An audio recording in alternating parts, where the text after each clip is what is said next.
গত বছর ১০ মে সে সময়কার প্রধান বিচারপতি এবিএম খায়রুল হকের নেতৃত্বে ৭ সদস্যের বেঞ্চ সংখ্যাগরিষ্ঠতার ভিত্তিতে সংবিধানের ত্রয়োদশ সংশোধনী বাতিল ঘোষণা করে রায় দেন। সেদিন সংক্ষিপ্ত রায় ঘোষণা করা হয়। দীর্ঘ ১৬ মাস পর রোববার পূর্ণাঙ্গ রায় প্রকাশ করে আপিল বিভাগ। তত্ত্বাবধায়ক সরকার ব্যবস্থা বাতিল করে সুপ্রিম কোর্টের পূর্ণাঙ্গ রায় প্রকাশের পর সিনিয়র আইনজীবীরা বলেছেন, সংক্ষিপ্ত রায়ের পর জাতীয় সংসদে সংবিধান সংশোধন করায় এখন আর এই রায়ের কোনো কার্যকারিতা নেই। আর এই কোর্টে কি ডিসাইড হলো is not at all important. Vis-a-vis যা হওয়ার তো আওয়ামী লীগ তো রিপিল করেই দিয়েছে। এই রায়ের কোনো মূল্য নাই, কোনো মূল্য নাই। শুকনা কাটল পাতা ছাগলে খায় না। রায় না দিলেও যেহেতু যা দিলেও তাই। কথা হচ্ছে যে অলরেডি তো পার্লামেন্টে 30 অ্যামেন্ডমেন্ট উড়িয়েই দিয়েছে। Awami League has taken stand, BNP has taken stand. এই রায়ের এখন মূল্যটা কি? এ বিষয়ে সুপ্রিম কোর্টের সিনিয়র আইনজীবী বিচারপতি টিএস খান বলেছেন, বিচারপতি খায়রুল হক এই রায় দিতে পারেন না, কারণ এখন তার শপথ নেই। কেউ যদি সাবার জোরে কয় সাবাবাজি করতে পারে, কিন্তু এর কোনো সিগনিফিকেন্স নাই। এখনও কয় এটা করতে পারে সেটা করতে পারে। আপনাদের জাজমেন্টটা কি? জাজমেন্ট ইজ অনেস্ট, তার কোনো অধিকারই নাই।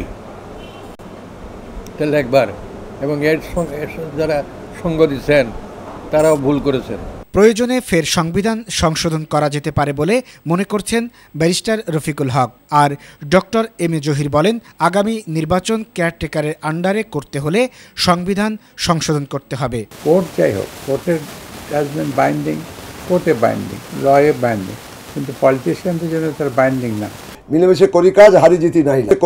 এখন সেইটা যদি হয় তাহলে হবে, তাহলে আমরা বুঝবো, নাহলে আমরা যে যার আবার বুঝবো কার বাড়িতে হরিণ, কার বাড়িতে মুরগি, কার বাড়িতে কি আছে সেগুলো সাথে হবে। তবে আইন বিশেষজ্ঞরা বলছেন, আদালতের রায়ের পর এখন সংকট উত্তরণের দায়িত্ব রাজনীতিকদের। সরকার ও বিরোধী দল আলাপ আলোচনার ভিত্তিতে নির্বাচনকালীন সরকারের রূপরেখা ঠিক করবেন।